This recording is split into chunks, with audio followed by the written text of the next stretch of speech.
posting pictures like that. Oh, I'm not staying at the fighter hotel, so I'm dodging them, hiding under the ring, you know. I love it. Well, listen, I know this wasn't anticipated to be a main event, but it is a main event now. I guess what's the feel ahead of being the headliner again? Excitement. You know, it's been a long time since I was able to do it for the first time, and that was also kind of last minute. But just the fact that I get to sign posters with my name on it again, I get to right some wrongs from that night.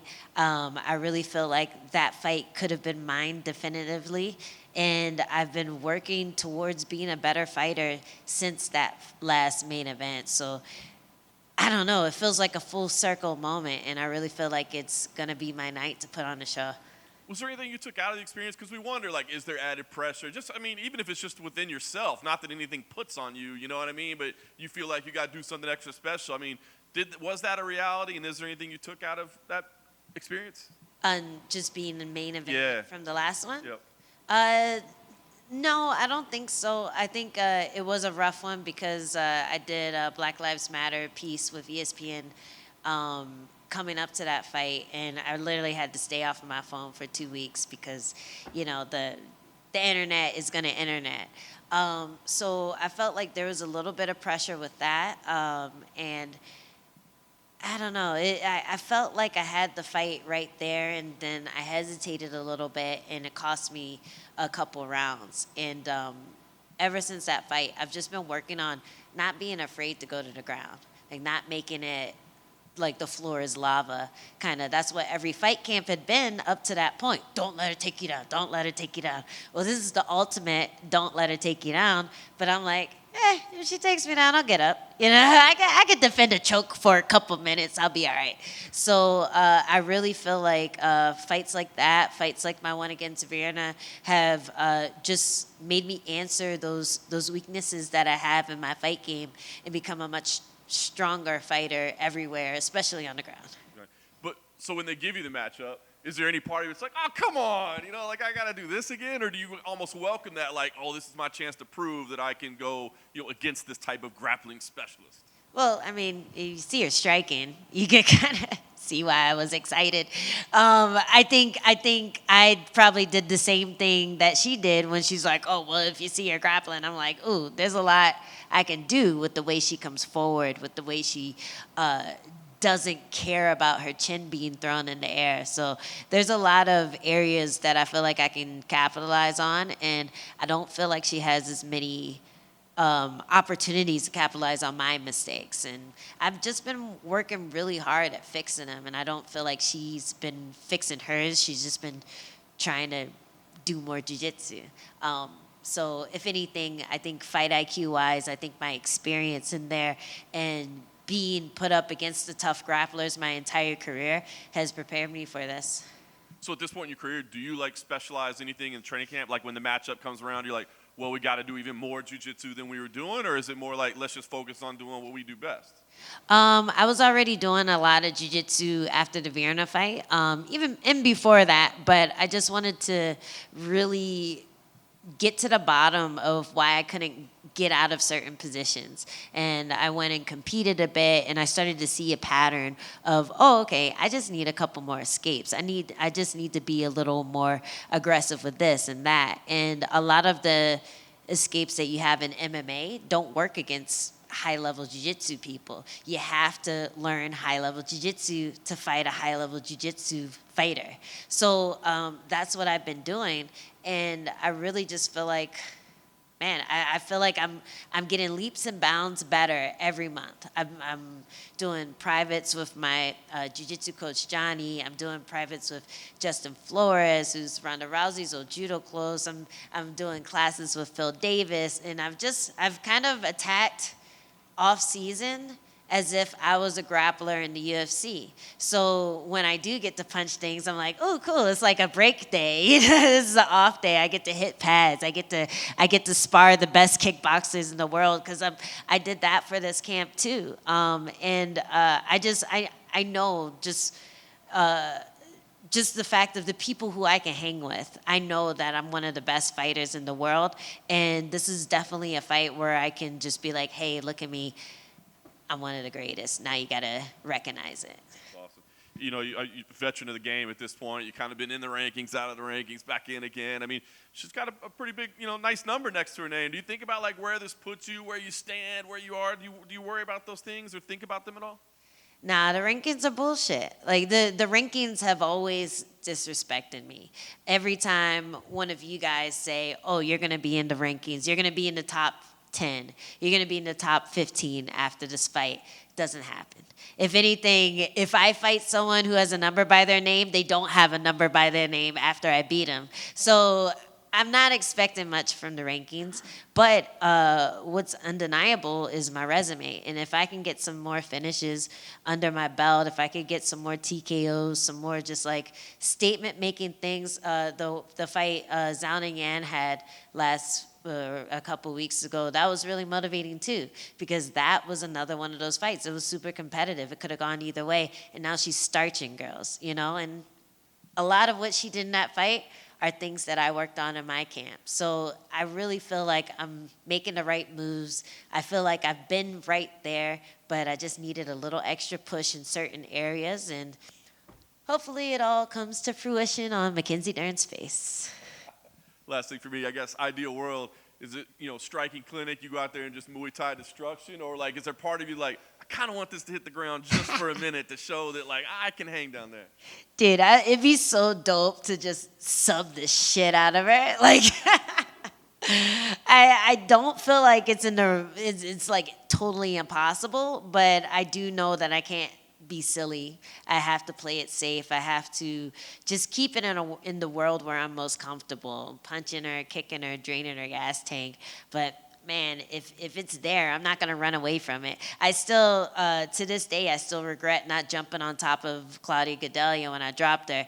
And maybe then that was a horrible idea, but now totally could have jumped on her ass. So I just feel confident wherever the fight goes. But yeah, if I could just get a flying knee knockout, wobble her a bit, then jump on the rear naked, I might take the sub before the TKO. Hey, Angela. Is it kind of weird that your last two opponents were fighting each other 2 fights underneath you? A little bit. I'm like, what are you guys doing? It's weird, but it's also kind of cool because I think before I had this wall up where I was just like, fuck everyone else in my weight class. But once I started training outside of a big gym, I was like, it's actually helpful to train with girls in my weight class. And yeah, maybe they get a little intel, but it's helping me become a much better fighter. So I reached out to Lupi after we fought. I reached out to Dakota after we fought. She actually came through to camp and put me in a bunch of arm bars and helped me work on my escapes. And that was like a horrible experience for me. But, the next generation of strawweights is coming through, and they're really good at a lot of stuff. They're not just good at one thing. So I think it's going to be a hell of a fight between the two of them. And I don't know, maybe it makes sense now that I'm main event, the fact that these two fought me and now they're fighting each other, and then there's a whole storyline there. I don't know. Maybe one of them would come up into the cage after I win, or I don't know. But no, I think it's cool, and I think if anything, it's a win-win for me because whoever wins, I'm going to look better with, for beating them. Speaking of your division, just got announced Weili's fighting Amanda Lemos. Just wanted to know like your quick thoughts on that and who you got. Man,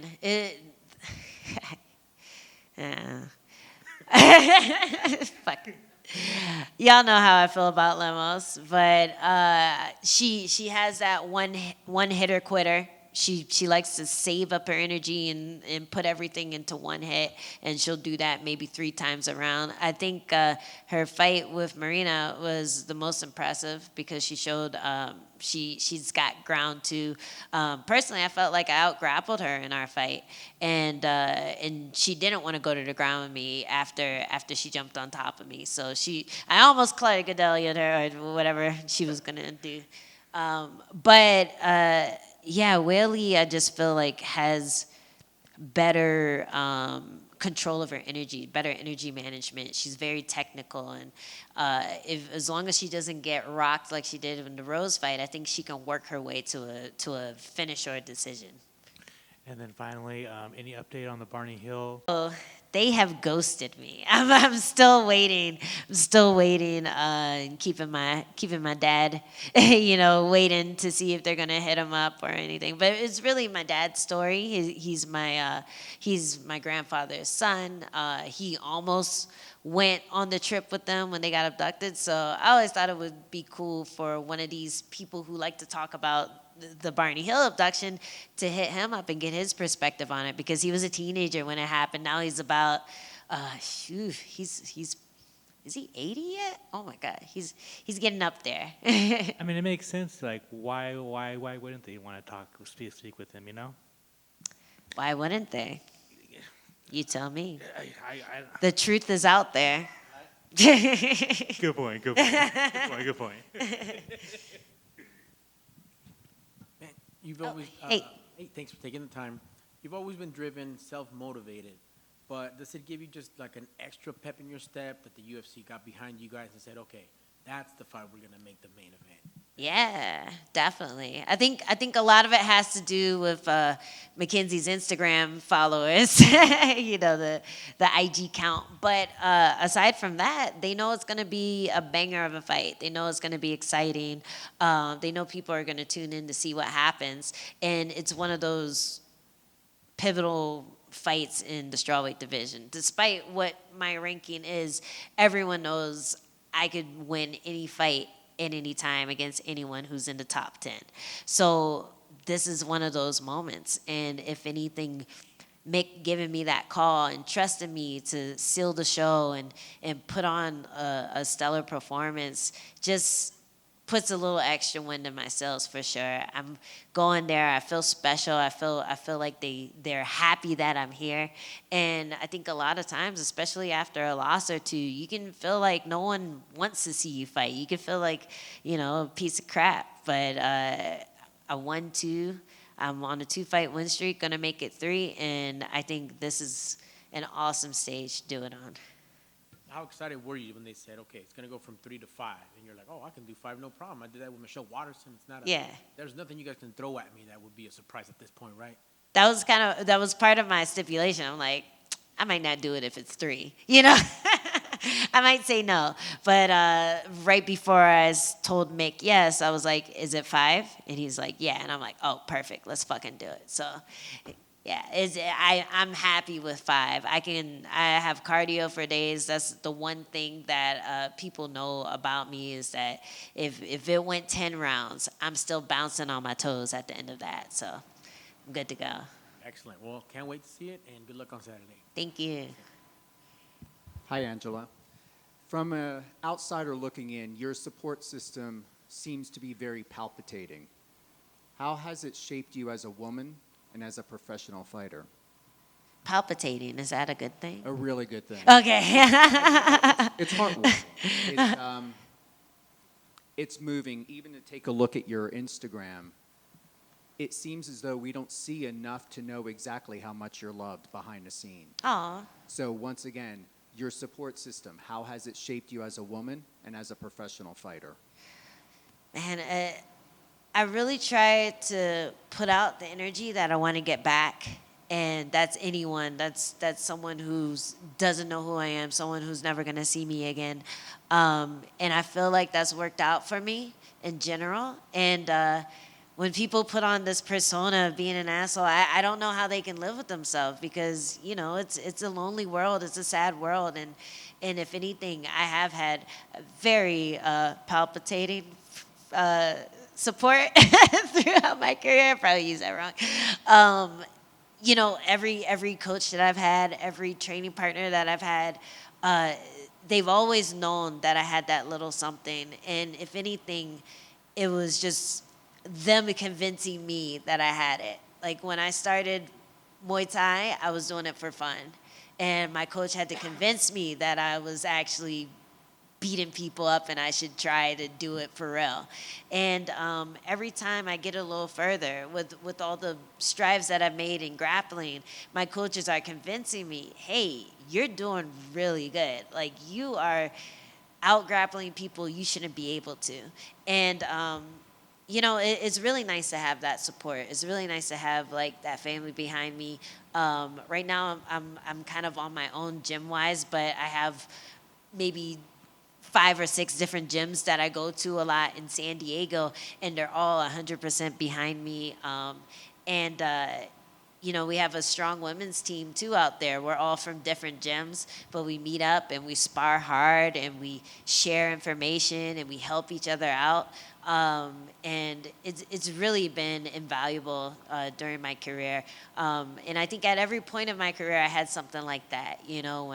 When I first started in Muay Thai, when I moved to North Carolina for a bit, when I first got to Alliance MMA, and then when I left and started doing my own thing, I always had those brothers and sisters that see me sweating every day, and they're just like, yeah, you deserve it. You deserve to get whatever you get because you've been working your ass off to get it. So I don't know. I think if anything, when I retire, I hope that people will be able to look at my career and they'll be able to say, no matter what, no matter how much shit you have to go through, hard work pays off. And that's what I've just stuck to every day.